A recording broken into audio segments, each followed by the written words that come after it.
It's the Weekly Wrap with your host, broadcasting legend Bruce Wolf, and his trusty sidekick, comedian Tim Slagle. And now, without further ado, Bruce Wolf. Bruce Wolf, Tim Slagle on the Weekly Wrap. And now my favorite part of the show, wherein I guess what's in Tim's background behind him on the screen. And I'm going to guess this week, Tim, it is Chris Christie having Nikki Haley for lunch. And I mean that literally, of course. Didn't he? No. But what have you got? I don't know. I think Indian food gives them indigestion. Yeah. Well, no, it's apparently the repairs are finished on the MAX 9. Oh, is that the Alaska Airlines flight? Yeah, they got all the door plugs fixed. That's wonderful. You don't want to have the bolts too tight because you got to have a little give in it so that you can then tighten it later. Now, some people are blaming that whole thing, and if people don't know about this, it's the part of the everyone's worst flying nightmare. Part of the plane, by a door or something, flies out. It's called a door plug. I never really heard of that. It's I guess it's a thing that if you're not using a door, you can, kind of like the long stairs on Air Force One probably has a door plug in it right now. Sure, but anyway, it comes off, and there were items. People lost their cell phones. Yeah, lost his shirt. Some kid lost his shirt, ripped his shirt off. You think that airline should lose its shirt right now, because. And so, I'm taking a closer look behind you right now. I didn't realize that the thing is like repaired with duct tape. Yeah. Whole airplane. I didn't notice the duct tape right there. Okay, duct tape works, on anything. Unbelievable. Part of the blame, if we can, level the blame on DEI, let's do it. But aren't they concerned about? That's what I heard. That's what I heard is that their maintenance team is the most diverse in all of America. Somebody was saying, the Army now they can't recruit anybody. It's like down from like 40,000 white male recruits in 5 years ago to 25,000. And part of that is because we're going for DEI on that as well. So, well, I think a lot of the people that are signing up just want free reassignment surgery. Right, totally. I mean, it's kind of like you used to join the Army because your tuition would be paid, but no, right. It's now you can now the transition is covered. It's a good thing that we're not fighting any wars. And speaking of our armed forces, and how it doesn't really matter at all. So Secretary of Defense Lloyd Austin, he's George Costanza of the cabinet, just can hide out somewhere because he doesn't really matter, right? It doesn't really do anything. So he figured, I could take off a few days for elective surgery, which was a prostatectomy, which, that's not minor. And as a matter of fact, I would think the guy's probably vain and he didn't want anybody to know about it because, old men don't want everybody to know that their prostate's coming out. Exactly. That stage, the phase of their life is over. That they, at that point, it's all talk and no, nothing to salute. It's at that point where you speak softly and carry a soft stick at the same time. So, but yeah. So I find that kind of attitude though. People on the left just have that attitude that they can take off any time. That's like, oh no, I have PTO, so I'm just taking 4 days off for surgery. Look, do you think you have to tell anyone? I think things went bad when we allowed NFL players to take off like on a Sunday if their wife was having a baby. Are you kidding me? That's when you play. You can't take off on that day. And, I remember Florence King, one of my favorite writers from National Review, used to write the Misanthropes column, and she was writing about this, and she said, apparently, I think it was Bud Abbott. We may have talked about this once. Bud Abbott, like his kid died, but he still went on the next day with Luke Costello to do the Who's on First routine or whatever. I mean, that's your dedication to your craft. Yeah. But Well, anyway, towards the end there, they couldn't afford to miss a gig. So, yeah, right. I mean, they were pretty big at one point. I think I think the bookies probably took a lot of their There you go. pension. At this point, they're probably thinking maybe we could do some shtick, about football. Who's got first down, or is it second down? No. That was a one-timer there. So here's what I'm thinking. They were saying that Biden was going to have to fire Austin because it's just it's a bad look for an administration that already doesn't look like it's in control, like President Obama is actually running it, and you just nobody knows where the Secretary of Defense is, so they got to fire him. But as of this writing, he's still there, right? So, well, sure. It's like I Okay. said, it's just paid time off. There's no reason to tell anyone. He just took a day off. Right. So I'm thinking if he is fired, it'll be for a secondary thing, because he plagiarized his leave taking from the transportation secretary. If you recall, Pete Buttigieg, I'm just going to have, go on. Well, yeah, that's maternity leave. That's another great example. He couldn't wait to cash in on those federal benefits. I mean, as soon as he was nominated, they bought a surrogate and knocked her up. Sure.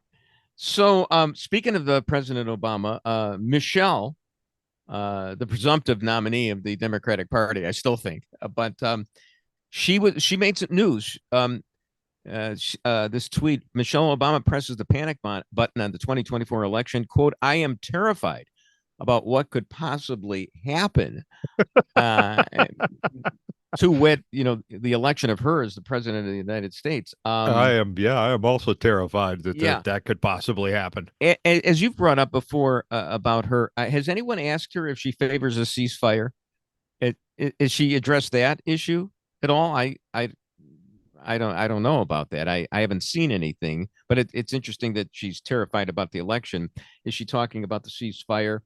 And also, what's her view on the Harvard president whom her husband tried to save? I mean, that we know. Well, she was plagiarized by the first lady of Melania. So Melania. Well, have you ever seen Michelle's? We shouldn't. They used to make fun of. Mark Stein did this. Made fun of Michelle's senior thesis at Princeton. I mean, it's god awful. But I mean, she's only a student at that point. You know who I would actually like to see? I mean, I might even think about voting for him. I perish the thought, but Fetterman is unfreaking believable. He appeared, and we may have the tape of this, but he's very pro-Israel, and he says that South Africa should sit this one out, lecturing Israel. And I didn't even realize this is what's going on. Because, I go back to South Africa, Cry the Beloved Country, which I had to read as a sophomore in high school, the Nelson Mandela era. But now this time, Fetterman is saying maybe South Africa ought to sit this one out because South Africa, apparently, they've got these black racists who have said it's open season on white farmers of Dutch ancestry, the Boers. Sure. And I mean, that's quite a pivot there. The New York Times and the Washington Post have tried to poo-poo all this. They don't really mean it. But yeah, you kill one farmer here, another one there. Pretty soon, you're talking about genocide. But it's interesting that Fetterman would be on that side. How would you like a race where you've got Nikki Haley, who took down the Confederate flag, versus Fetterman, who's from Pennsylvania, which just bucked the Biden administration this week, which wanted to get rid of William Penn in front of a building or whatever because he had slaves. So you'd have the Democrat who's trying to save, the vestiges of slavery with the name William Penn. You got the Republican who took down the Confederate flag. How would you like a race between those two? Not going to happen, but yeah, be interesting. Interesting to say. Did Penn actually own slaves? I thought he was a Quaker. I thought they were abolitionists. Well, Penn, we're talking about he's way before the abolition movement, right? I mean, let's go back in history right now. He, I don't know. I just didn't think Quakers could own slaves. It just didn't. That's a good. I mean, my knowledge of Quaker is limited to that guy in the oat cereal box. So yeah, you got me there. You know, not to test me. My knowledge comes from 6 feet under. But they wanted to take the name Penn off of this cultural center or whatever it is. So there had to be a good democratic reason for that.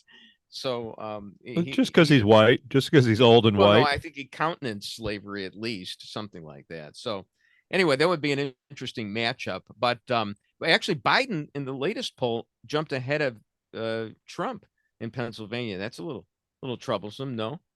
Not necessarily ahead. 3 points ahead, still within the margin of error. Yeah, so it's technically a dead heat. Yeah, I did like Christie being caught off mic. Well, on mic, you know, a la Leslie Nielsen, one of those Naked Gun movies or something, when he's in the urinal, and I almost want to think that I'm putting on my tinfoil hat. I'm thinking like it was a fake.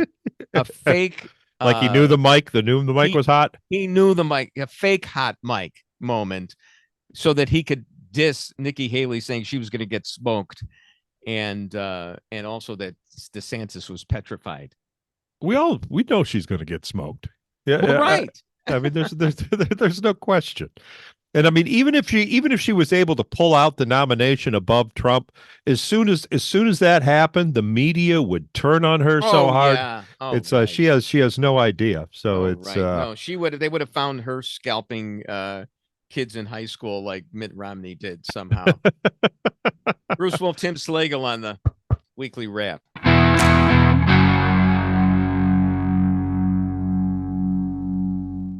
Because black people, if you really want to fix the problem, here's just 5 things that you should think about doing.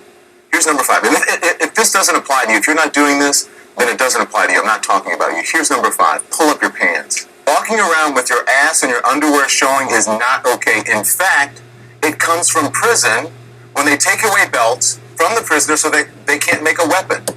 And then it evolved into which role a prisoner would have during male-on-male prison sex. Tim Slagle on the Weekly Wrap. And yeah, Don Lemon. Lemon is back. He's going to be on Twitter, I guess, with a show. I mean, that's the last refuge. I'm on Twitter. You know,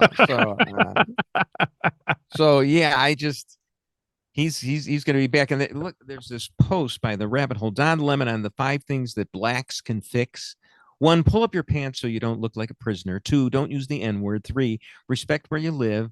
Example, don't litter. 4, finish school and don't stigmatize getting an education and speaking proper English as acting white. 5, don't have unplanned children. Sure that wasn't Bill Cosby? Yeah, I mean, it that sounded exactly like what Bill Cosby said. Yeah, all you need is a voice like this. Yeah. Then there would be number 6. Don't name your kids Letitia. Yeah. Here's the thing. One more thing for Don Lemon. Don't turn down assignments at Channel 5, 2 of them, because you feel that you're entitled. Because I know people in the future who are going to work at Channel 5 and will grovel and do anything. Namely me. I still can't believe he did that, as you well know, and that's why I pick on Don Lemon. Any listener of the show knows all about that story. Yeah. Here's the thing about Don Lemon. One other thing is, don't assume that that Alaska jet airliner somehow lost its door because it went into a black hole. Which, if you were, and I still don't blame him for suggesting that, because when you're vamping on TV for a long time and you've run out of questions, things are going to pop into your head, and it's tough to filter that stuff. I get it. I totally get it. So there's an alderman in Chicago who really sounded the alarm here.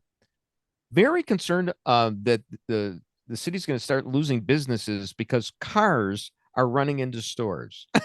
And I actually saw this tweet, and they want to do something, maybe make it illegal for cars to run into stores. these aren't drive-throughs either. These aren't accidents. These are cars deliberately being used as battering rams to run into stores. And I'm just wondering if maybe we should just limit ourselves to an ordinance requiring robbers to limit themselves to guns and axes. That seems like a down the middle solution. Well, it's the store's fault. They stock the shelves with merchandise. I mean, if there was no merchandise in the stores, the cars wouldn't be running into them, right? Absolutely. And, and I can't even name it, it's any town USA right now, but I was just reading the other day. It's every pharmacy has got everything behind glass. Everything's locked. They're closing down. They're abandoning the cities, but everything's okay. Did you used to have service merchandise stores in Chicago? Yeah, it's where you would go in and you would pay for what you wanted, and then it would come out on a conveyor belt. Right. Yeah. Remember that? That's what we're going to go back. They were ahead of their time. Right. No, that was great, and it was big merchandise. It was great. Stereos and appliances. Right. All the things that are hot nowadays. Well, nobody has a stereo, but no iPhones, computers, nothing like that. Right. No laptops. Right. So here's the Pope said something the other day. He put the kibosh on surrogacy, and he says it's a bad thing. I mean, you can understand the arguments here. Child being separated from his or her mother, it's not a good thing. However, I was just wondering if that was going to take a little wind out of the blessing for same-sex couples that he authorized recently. I mean, he's given with one hand and taken away with the other. Does that? Well, you can bless them. It doesn't mean you want them to have kids. I mean, he says that it exploits the mother and the child, and the mother definitely. I mean, you were talking about Pete Buttigieg in the previous segment. Do you remember that picture that they took, the two of them, him and his husband? They literally threw the woman who just gave birth out of the hospital bed so the two of them could get in and take a cutesy picture. Well, it's a photo op. Yeah, I know. It was part of the deal that she signed. Yeah, I get that. But it's like, here's your check. Get out of there. I just gave birth. Shut up. Yeah, right. Shut up. This is our precious moment. Right. I mean, if you get serious for a second, and this is dangerous for me to try to do this. So, yeah, I totally get the argument about that surrogacy isn't good because, I mean, that's traumatic. You're separating a child from its mother. But on the other hand, at least the child exists. I mean, what argument does the child have here? But for the surrogacy, the child wouldn't exist, right? So it's pretty tough. You know what I'm saying? Yeah, I don't know. I told you we shouldn't put our thinking caps on here. But yeah, I know. It's just, but it is a bad thing. It is a bad thing to separate a child from his or her mother. That's what I think. I was adopted. It was traumatic for both of us. So, wait a minute. When you say I was adopted, are you talking personally? Yeah. I did not know that. Did not know that. Yeah. We can talk about that sometime. Everybody I work with was adopted. Dan really was adopted. No kidding. Let me. I don't want to get too personal about this and everything. I mean, you tell me we could even stop the tape because I'd much rather talk about Alaska Airlines. So, I mean, I've always had sympathy for people who are adopted because you don't really know your parents. Yeah, I found my parents. And how did that work out? It was fascinating. My dad was a county chair of the Libertarian Party and a stand-up comedian. I don't get that. I don't get that at all. Okay. But your mother must have been the funny one then. Okay. What did she? What was she like? What was she like? It's fascinating because the two of them got married, and I have 5 full sisters that I had fortunately never met before, and it's and I get along with them better than with the family that I was raised with. So Wow. What does that tell you? Now, are your parents still around? The ones that raised me No, are not. no. Who My cares dad, about them? my birth dad, yeah, the libertarian comedian passed away a couple years ago. Oh my. My mom is still around. Oh wow. It's we have the same sense of humor. It's So I it's mean, so you get unbelievable. together with the All the holidays. That's So how many years my new was it family. before you got to? I was 40. I was about 40 when I I was 40 actually when I met everybody. So I've And known them. you sought them out. I assume that's what you did. Yeah, Right? Kind of. Somebody, a friend of mine who liked hooking up families, separated families. But she found her half brother and took it on as a life mission. And when she found out I was adopted, she wouldn't leave me alone until I gave her all my paperwork. Wow. So, Well, here's what I'd like to do. We have 3 minutes left in the segment, and I'm hoping to, because our ratings aren't as good as I'd like them to be. I'm looking for the it's the shot that Larry Sanders used to call. How do you euphemistically say it? It it's the money shot. I'm looking for the money shot. Where you start crying. well, we've met my sister. We've met my. I sister. did not realize that's your sister. That's my real that's sister. Your sister of a same mother. Okay. Yeah. That is your actual sister. Versus the sister I was raised with, who's had more divorces than the country top 40. Right. Well, I mean, just for the record, I mean, Dan Proft was adopted.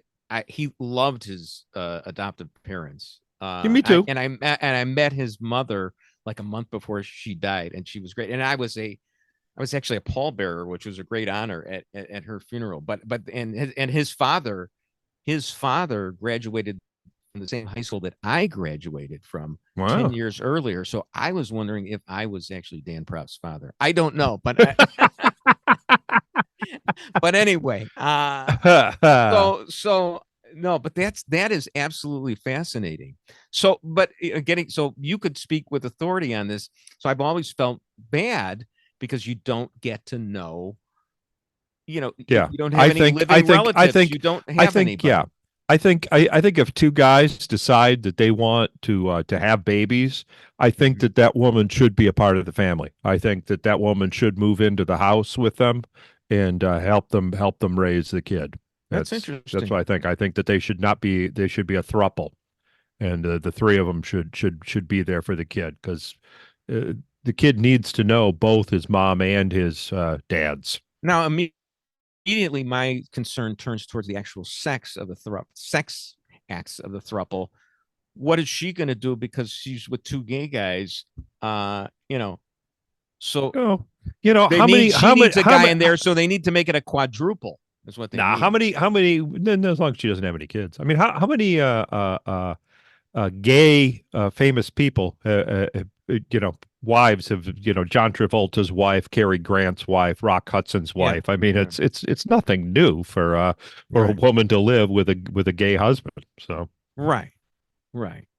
I'm just trying to complicate it a little bit more. But again, so the big thing was, so you don't have these parents, and you don't, and you're isolated because, and I always felt, bad for anybody who, they don't, and as much as we all complain about family, you're very attached to them, whether you like it or not. And it's really hard if you don't have it. So, and there's attachments that actually exist that go beyond the nurture. It's there are natural attachments that, like I said, if we had more time, we could get into it, but I think we're getting close to the end of the segment. Well, yeah. Want me to start weeping? I want you to start weeping, and I want to know if you ever stole a joke from your father. Okay.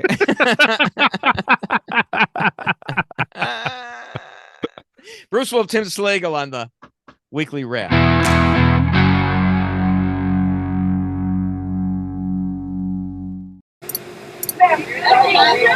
Tensions running high outside James Madison High School in Brooklyn Wednesday morning, where nearly 2,000 migrants spent the night braving the storm. Our kids should not be used. The school should not be used. It's a sectionary. It's for the learning. Our kids supposed to be here and feeling safe and be able to learn. The city's decision to relocate migrant families from Floyd Bennett Field to the high school didn't sit well with parents and local officials who say the administration put the needs of the migrants ahead of their children. Bruce Wolf, Tim Slagle on the weekly wrap. And so Well, we just it's not like they're getting an education there. Madison. Yeah, James Madison High School in New York closes the school so the migrants can come in. And first of all, I'm asking, why can't this happen at New Trier? And why don't they be creative here? Why can't they let the kids stay in school and have the migrants who need to learn the language, need to be educated, go to school with the children? Now, I know that some of the migrants are a little old, but think of Billy Madison, James Madison. Okay. All right. There we go. Here's a better idea. Why not? How about the migrants learn from home? And by home, you mean Venezuela? Yeah, exactly. Stay at home. They could do stay. We'll give them all laptops that they can lose. By the way, did you see where I just saw a tweet on this? And I never read past the tweet, but apparently Winnetka is penalizing buses that will stop. I think it's a preemptive strike because I don't think anybody's dropped anybody off in Winnetka yet, if I'm not mistaken. But hey, way to go, Winnetka. Preemptive strike against the buses that drop people off one way. Yeah, wait, there's no migrants in Winnetka? Well, yeah, they're the staff, I'm sure, at some of the houses there. Yeah, but all right. Meantime, turning to the election once again. So I think I mentioned this, that Hugh Hewitt had said this was going to be like the 1968 election. I can't remember I don't know. I think he was hoping that because it's going to be in Chicago, the convention, that maybe the cops are going to come out and bust some hippies' heads. But more likely what will happen is that there'll be demonstrations that will block traffic for 5 hours so the delegates can't even get in and nobody will do anything. But also Matt Continetti has written, and I think we've talked about this a little bit before, that this could be an 1892 election. So I'm wondering it should be an 1892 or 1968. 1892, of course, is the one which Grover Cleveland was running for his second non-consecutive term, like Trump is doing. Sure. And I mentioned, of course, and Matt didn't mention this, but I mentioned both, of course, had hot wives. Cleveland's, have we debated this before? I think Cleveland's wife was hot for her era. Sure. But I've never heard you talk about that. Yeah. We've talked about Mrs. DeSantis and Melania. Yeah. And speaking of, so I'm wondering if the difference is that did Cleveland's wife campaign with him? Melania, Trump's been criticized lately. Oh, his wife isn't even showing up at campaign events. Well, it turns out her mother died, right? I mean, is that why Melania is not showing up? That's Mrs. Cleveland right there. Yeah, Frances Folsom. I mean, I would like to see her smile, because if she had a full set of teeth, she's already got everybody else by yards in 1892. She looks quite fulsome. Yeah. Right. So, but I mean, yeah, the whole thing about Melania, I'm wondering, I mean, maybe there is a rift in the marriage. And I thought it was my opinion that there was only 2 campaigns in the contract. So she's off the hook for this. She's off the hook on this one. How about an option? If he was smart, he would have. And he maybe throws in some Trump steak knives in it. There's always a way to lure her back in. Yeah, no, you may be right. No. Only two No. in the contract. Nicole, what's her face? Not Nicole Kidman. Who am I thinking of? I lost it. Okay, well, you'll get it back. Tom Cruise's wife. She stuck by the contract. She didn't go for a renewal. There you go. So I see that Melania's mother was only 78. How old's Melania? That's about right. She's about 52. Okay, well, because Trump has got to be as old as his mother-in-law was. Yeah. Yeah, nothing wrong with it. You know, I don't think that's the only woman that he's ever dated whose mother is more age Right. appropriate. Right. My favorite line from the, other than the guilty verdict on the assault, but not guilty on the sex in the E. Jean Carroll case, was that Trump was showing a picture of a woman. And he said, "That's not my type," and it was happened to have been his former wife, which is not his type, apparently. Yeah, there you go. Yeah, if I'm going to rape someone in a dressing room, it's not going to look like my wife. Right. Chris, you just put something on the screen. Of course, I didn't see it because Chris, he wants to be this. He wants to be like who was Rush Limbaugh's producer, Mr. Snerdley. You never heard him. Just whatever. Completely anonymous. Yeah, and when I was at WLS, I used to say that because of cutbacks and staff, Mr. Snerdley was our producer as well. So any producer we ever had, I called Mr. Snerdley. But I missed what Chris put on the screen. If he wants to put it up again. Meantime, let's switch to one of Don Lemon, somebody I always like to impale. Let's switch to Channel 9, another one of my favorites. And by the way, I say it with this caveat: Channel 9 called me tomorrow and said, "We want you to do A, B, or C."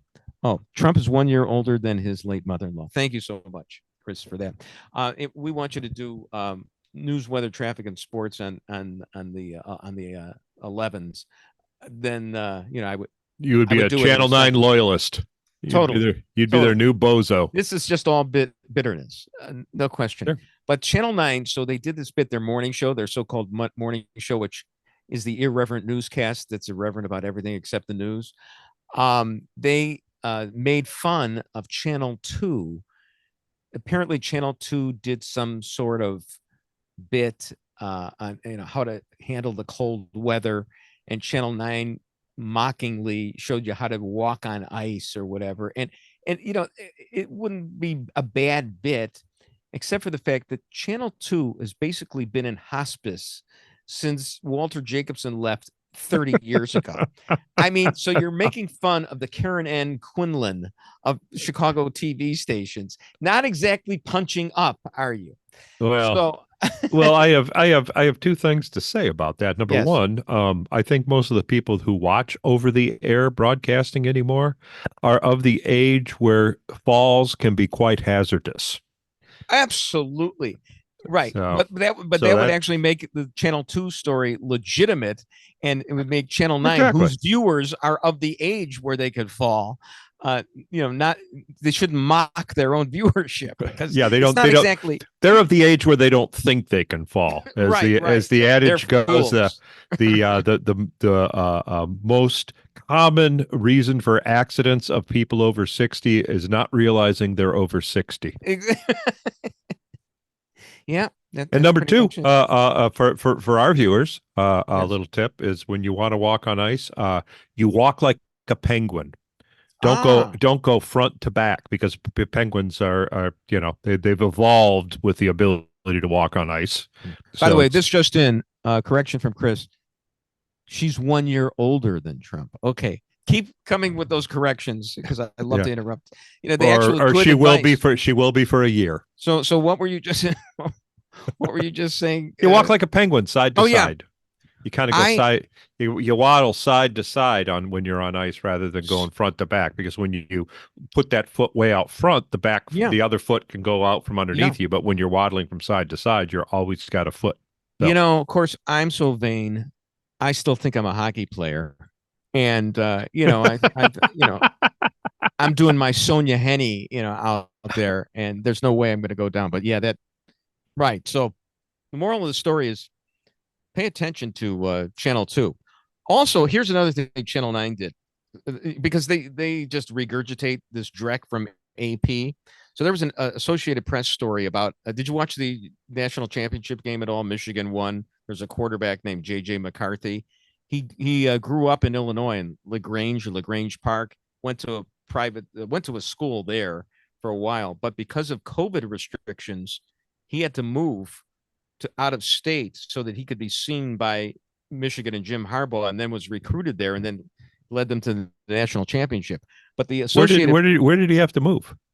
What state did he move to? Did he move to Indiana? I 'Cause he want to couldn't say. have, yeah, couldn't have moved to Michigan. Right. So, He had the same problem there. So the AP story has it. Oh, JJ McCarthy, who played on Illinois teams, is one of the champs, and this is a Channel 9 tweet regarding that. But that's not the story. The story is that he had to move out of state.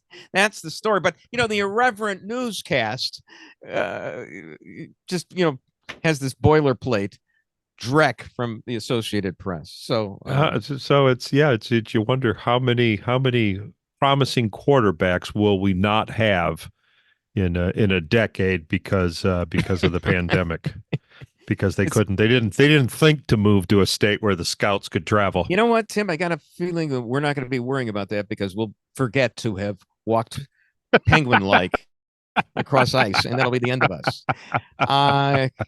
Bruce Wolf, Tim Slagle on the Weekly Wrap.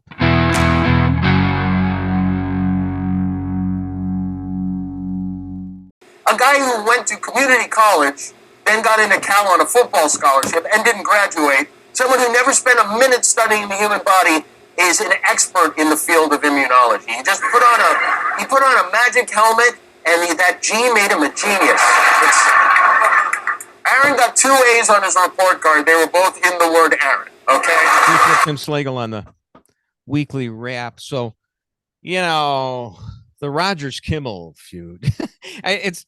During a down week, when there's no Thursday night football or whatever, I guess it'll do. That's a solid joke, by the way. I think that's I was impressed. I'm not normally impressed with Kimmel jokes, but here's the thing. Whoever wrote that one for him should get on a better show. But apparently, according to Joe Concha, Rodgers got a 1300 on his SATs. Of course, as we know, the SATs are biased in favor of white quarterbacks. So, you take that with a grain of salt. But the thing is that this really stems from Rodgers' view about vaccines. And if he were pro-vaccination, he could say whatever he wanted to without being pilloried by sure. But on the other hand, Rodgers brought this on himself because he did intimate or certainly implied strongly that Kimmel was on Jeffrey Epstein's plane and went to the island. So we talked about that last week. I had seen a list that did indeed put Kimmel in Kimmel's name. It said his name came up in the testimony.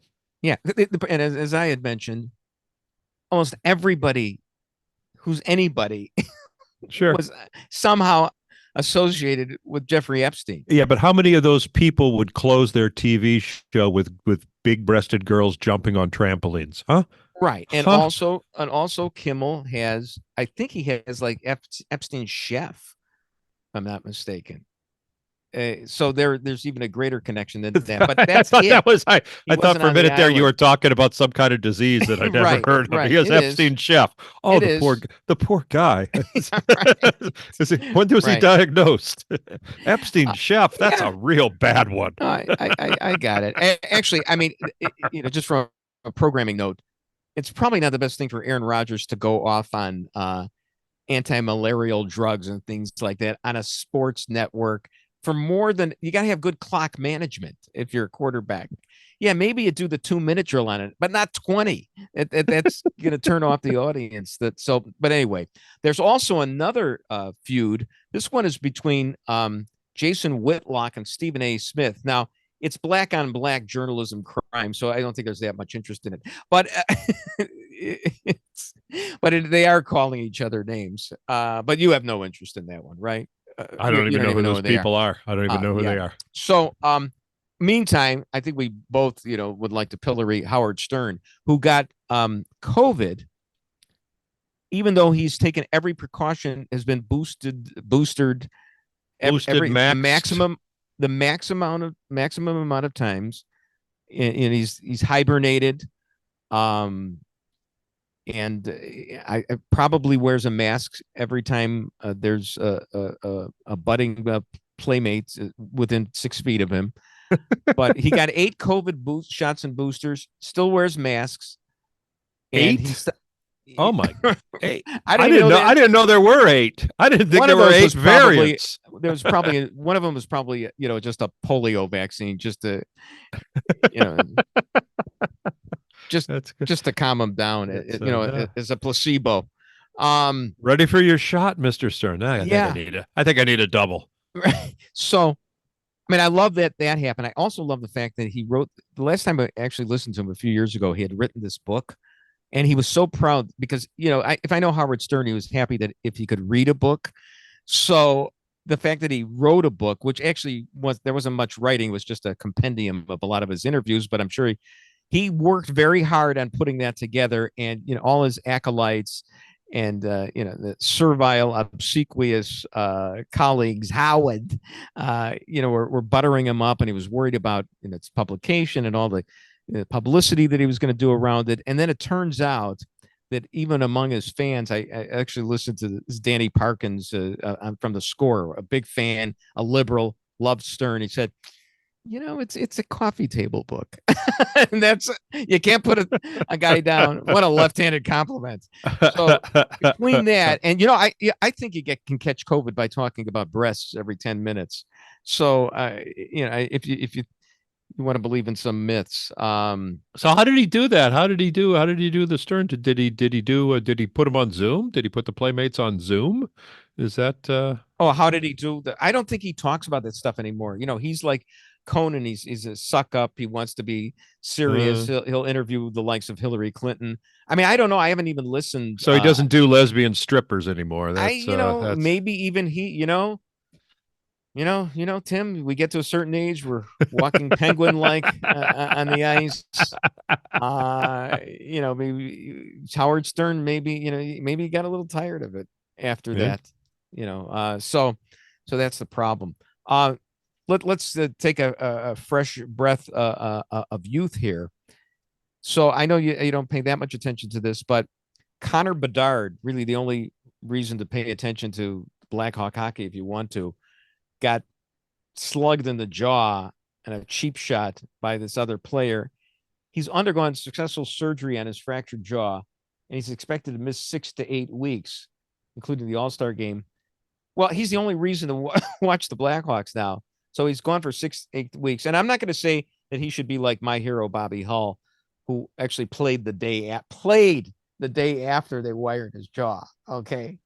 And led the league in scoring. And the uniform hung on him like a shroud. I mean, it was like robes that he was wearing. I remember seeing him play. But here's the thing. The Blackhawks did retaliate in that game, and I forgot which fungible flunky, was assigned to retaliate in that game against the guy who hit Connor Bedard. But the fight, it was like shadow boxing. I mean, nothing. They didn't even try to pull the other guy's jersey over his head. I don't think they allow that anymore. They're wearing their helmets. They're tugging at each other's helmets. I mean, they allow fights as long as you don't pull the jersey over their head. Oh, they allow fights, but they don't look like anything. It didn't look like much to me. I mean, it reminded me of was it Sugar Ray Leonard who won that fight in '87? Who did he fight? I mean, he did so much dancing and shadow boxing and pretending, and they gave him probably against Hagler, and I don't even think he even touched him. So, whatever. There was an episode of South Park where they took they found out that the Family Guy is written by manatees. Oh yeah, I saw that. Remember that? Right. And they took the Mohammed ball out of the manatee tank of Family Guy. And Cartman and Kyle get in this fight, and it's just really funny because it's the arms are going, and it's just slap slap slap slap slap slap slap slap. Yeah. Sounds like two puppies wrestling. Yeah, absolutely. I remember that one, the manatee one. So we talked about Winnetka before. We got to make this even. Wilmette has turned down a McDonald's. They were going to have a McDonald's near where the old Baker Square was on Skokie Boulevard, I think. And Wilmette has thumbed its nose at McDonald's. So I'm thinking that making that building housing for migrants has got to be totally out of the question. if they're not gonna let McDonald's in there. Are they holding out for a McCosmic? Is that what Oh, is that? Oh, that's the microcosm McDonald's, right? That's no, it's the new McDonald's. It's right. It's the Starbucks competitor. Right. It's all beverages and avocado on the sandwiches. It's microcosmic McDonald's, I guess. So, in meantime, can you put a McDonald's in a Baker's Square? That's a teardown, isn't it? I mean, those are I think so. Yeah, those are two completely different shaped buildings. Yeah, no, it would be a teardown. I'm sure it would be. Do you see where it's going to cost $1,000 a round now to go to play at Pebble Beach? And I'm thinking, this is why Trump wins, because wages have certainly just not kept up with the prices now. That's a heavy lift. $1,000 to play at Pebble Beach starting in 2025.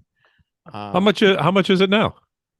Oh, probably about $950. I mean, it's pretty yeah, that's what I thought. $1,000. That's not. Yeah, that's not that. And then you got to stay there like 3 days and in the lodges and everything like that.